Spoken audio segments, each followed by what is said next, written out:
Saudara-saudari, selamat berjumpa.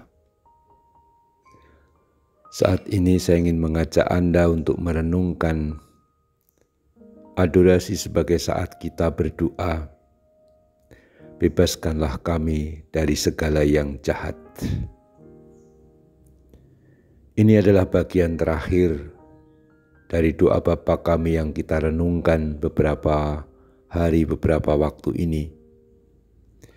Sesudah kita menyapa Allah sebagai Bapa, hubungan yang begitu dekat kita sebagai anak-anaknya karena Kristus.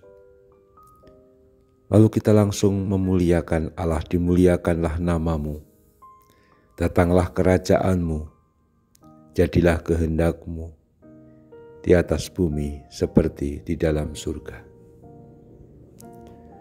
Habis itu sesudah berorientasi pada hadirnya Allah Bapa yang kita muliakan, dan agar datangnya kerajaannya dan kehendaknya juga terjadi di atas bumi ini seperti di dalam surga, barulah kita mohon keperluan kita. Apa yang kita mohon? Tidak sangat banyak, tetapi yang paling pokok. Pertama, rezeki. Berilah kami rezeki pada hari ini. Sesudah itu langsung apa yang kita butuhkan secara rohani, jiwa kita, batin kita, dan ampunilah kesalahan kami. Tapi pengampunan dari Allah baru bisa efektif, berdaya, kalau kita juga seperti kami pun mengampuni yang bersalah kepada kami. Sesudah itu kita mohon agar kita tidak jatuh ke dalam pencobaan. Dan saat ini saya akan menutup renungan doa Bapa kami melalui perenungan atas pernyataan yang terakhir, doa yang terakhir dari Bapa kami, bebaskanlah kami dari yang jahat. Kuasa jahat itu senantiasa ada di bumi ini dalam hidup kita. Itu persis seperti kata Tuhan Yesus dalam perumpamaan. Bagaimana ilalang itu tumbuh bersamaan dengan gandum. Bukan dengan cara semua dibabati atau dipotong nanti yang gandum ikut terpotong. Tetapi dibiarkan sampai akhir dan pada saat panen barulah dipisah. Menunjukkan bahwa hidup kita, benih sabda Allah yang ditaburkan ke dalam diri kita, itu senantiasa tumbuh bersama dengan ilalang, dengan kejahatan. Dan itu bukan sesuatu yang bersifat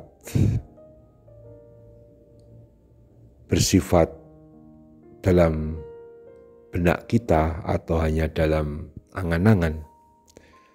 Tetapi itu real kita hadapi setiap saat. Karena kita merasa sendiri betapa kita ingin adorasi, ingin mengampuni orang, ingin bisa tersenyum dan bisa bersikap ramah. Tapi dalam hati selalu ada desakan-desakan, orang itu kayak gitu kok diramai. Orang yang sangat mudi, sangat tidak menarik, bahkan orangnya juga tidak simpatik. Kenapa harus aku ramai? Selalu muncul egoisme, selalu muncul godaan-godaan, tetapi juga desakan dari roh yang tidak baik atau yang jahat untuk kita agar kita jatuh dalam dosa. Dosa kesombongan, dosa perbuatan yang tidak baik atau terlarang, dan macam-macam hal godaan-godaan yang sifatnya itu merusak. Kuasa yang jahat adalah kuasa yang datang dari iblis, dari setan, yang selalu merusak dan ingin merusak relasi kita dengan Allah. Dan siapa yang mampu menaklukkan, mengalahkan iblis itu atau kuasa yang jahat? Hanya Allah. Tetapi Allah Bapa telah menyatakan kuasa-Nya melalui Yesus Kristus Tuhan kita. Maka kita ingat ketika Yesus memanggil para murid, Dia juga memberi kuasa agar para murid bisa mengusir setan. Pertanda bahwa Tuhan pun sebenarnya menganugerahkan kuasa atau rahmat kepada kita. Kita mesti percaya dengan baptisan, kita telah disatukan dengan Allah.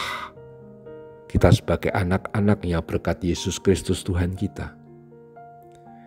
Tetapi hanya dengan ekaristi, kita sungguh-sungguh menerima hidup ilahi sendiri, hidup Allah sendiri.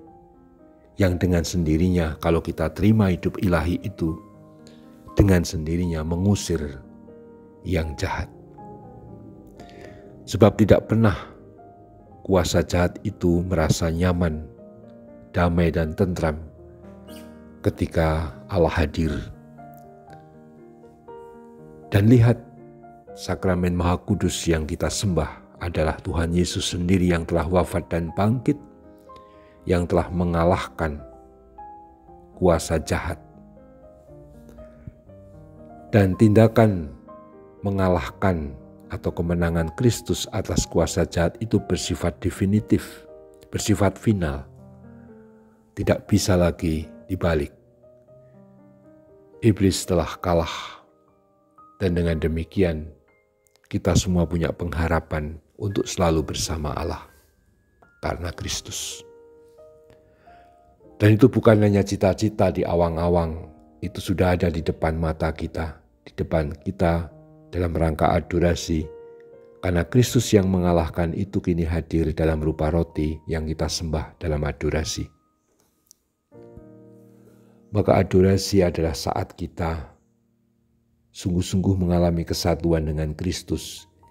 Hanya Dia yang mengalahkan kuasa jahat itu. Dan kini kita hadirkan dalam hidup kita melalui adorasi ini.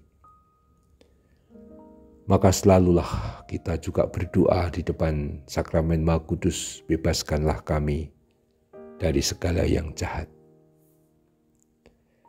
Kita lanjutkan adorasi kita sambil mohon agar Tuhan tidak pernah meninggalkan kita dan kita selalu ada dalam kuasa-Nya dan dibebaskan dari kuasa yang jahat. Terpujilah Tuhan kita Yesus Kristus untuk selama-lamanya. Amin.